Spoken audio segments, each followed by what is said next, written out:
mayam akhoi inama ani lai aigi quarter da angang sing school suti leibagi icha sing su leirubane adu thin boina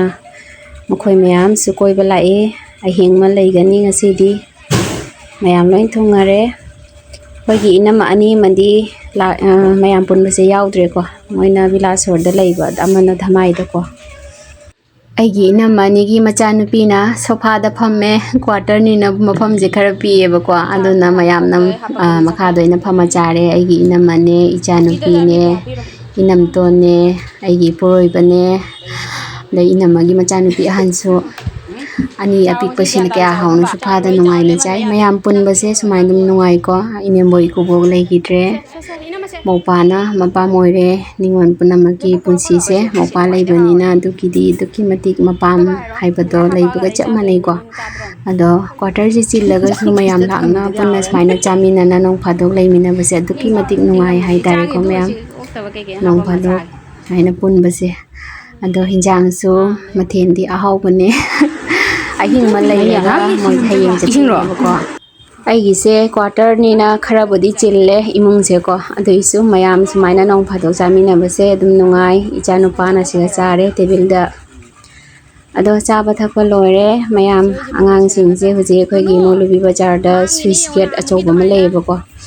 adu gi area gi view yam phajai adu moi koiba chalurani don Meitei da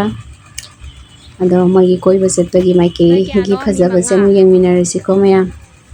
Molubi bazar da dum koibam budi mayam le do town da koibase amaram da nungai amaram da wai ko adum tom da oin chatle da tom gari do ina ko yamna lapa budi nate ina leiriba quarter se gi dum minute 5 taru khatani haidare do mufam se yam yaure lapa natabani nam phajaban siga leire do main Monu nodi ko Monu river ni do yam chawban nong tasalabani na ising ju leimai je phajana thalle area se yamna phajabani mayam aduga main chonda leire ko gate se gate ising panje chawra di son mai ke de ising thinge bako adu area yam phajabani sagi mphangse na sing chaw matam ni na nga su dum phanai nga phaba matam da su dum ko mayam sagi mphangja phajai haidare ado sigi ugi kaino se sinari je phajai na u mathak je ga photo kapagi ni tawri se ado video je am sangane na ina khara speed je yanghan bane ko angang sing ji mataw jam noning bane haidare da mayam da photo se dum kona share to jarake yam phajaba sinari ne ado si je koiba loiraga hoje khoi hoje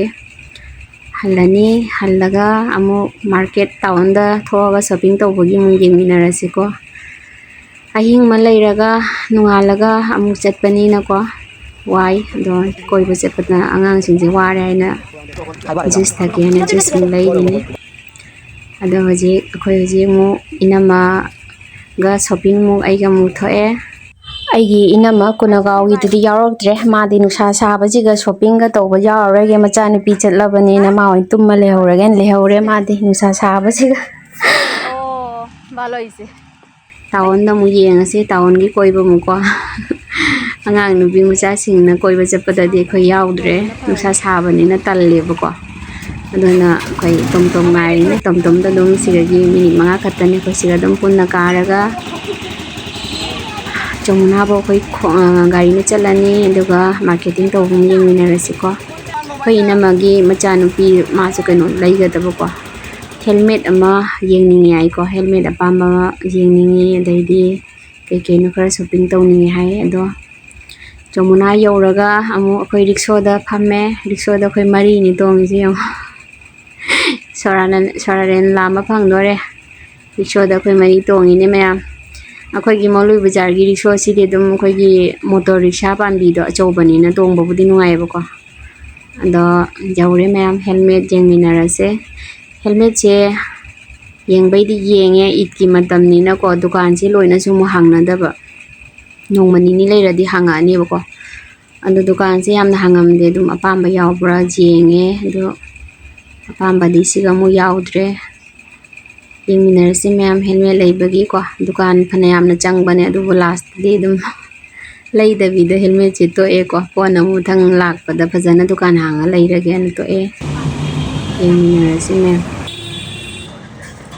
ꯏꯅꯝꯃꯒꯤ ꯃꯆꯥꯅꯨꯄꯤ ꯑꯍꯟꯒ ꯑꯩꯒꯤ ꯏꯆꯥꯅꯨꯄꯤꯒꯗꯤ ꯃꯣꯏꯅꯤꯗꯤ ꯀꯣꯁꯃꯦꯇꯤꯛꯀꯤ shopping ꯇꯧꯅꯤ ꯍꯥꯏꯅ ꯃꯣꯏꯅꯤꯒꯤ ꯊꯣꯛꯄ ꯆꯠꯈ꯭ꯔꯦ ꯑꯩꯈꯣꯏꯒ ꯂꯝꯕꯤ ꯄꯨꯟꯗ꯭ꯔꯦ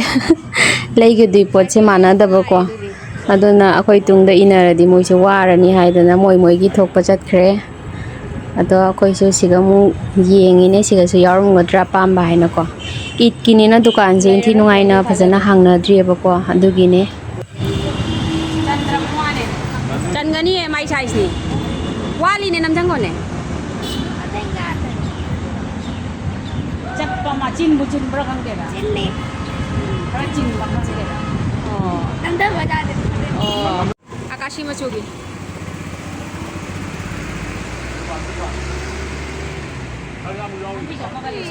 이거 꼴레인. ꯅꯪꯁꯨ ꯃꯣꯇꯣꯔꯁꯥꯏꯀꯜ ꯇꯣꯡꯕꯅꯤꯅꯅꯦ. ꯃꯤ ꯍꯥꯏ ꯑꯩꯗꯤ ꯍꯥꯞꯇ ꯇꯣꯡꯕ ꯑꯩꯁꯦ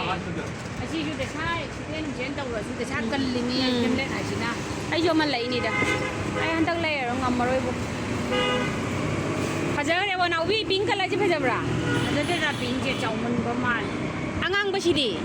ꯑꯉꯥꯡꯕꯁꯨ ꯑꯣꯏꯅ ꯌꯦꯡꯍꯜꯂꯨ ꯂꯥꯜ ꯇꯧꯗꯦ ꯈꯕꯔ ꯑꯣꯏꯗꯤ ꯇꯨ ꯑꯉꯥꯡꯕ ꯃꯆꯨꯁꯦ সমস্যা নাই বার কর ফুল নাই হাফ নাতাবা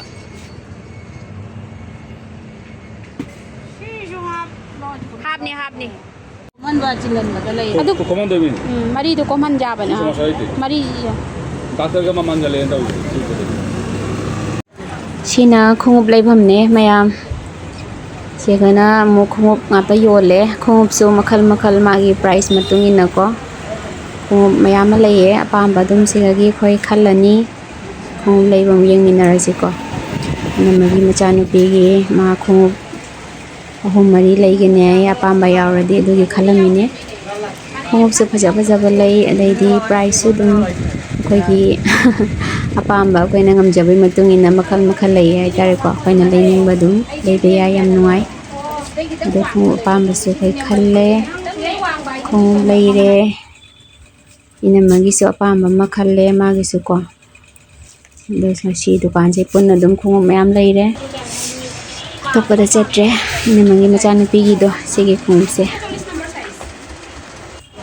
साइसु दुम मागी चानाबद दुम को दुम खल्ले मैम खुंग सु लेरे सिगी दुकान सिगी नुंगाइबा हाइबको fix price थेलेबको होंगबदा Chama यांखैदगी हौरेको fix price से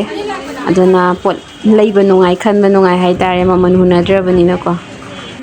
ado khoi leiba loina yumda hale ji khong yengnari ichanupi ani ju moi ju leiru baneba moina halame yum yorok pase do pachei leiba khanba loina re jing puthongna haidokna yengnei ne khoina kai kai leire iba ko ado ising ju khorange na coca-cola leirakpane ado ji mayam thake tawri si thakpa loiraga inama hoi ju ngasi hallani ngarang lakpane ado loina khoi ji inama hoi thintoi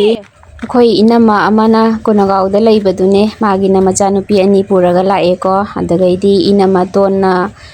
nilakuthi khulda leibane mana machanupi atombi puraga lae do magi machanupi ne aiga thongmina raise naubi sakhi dore marketing myam tawre kai naubi poche myam leire na ta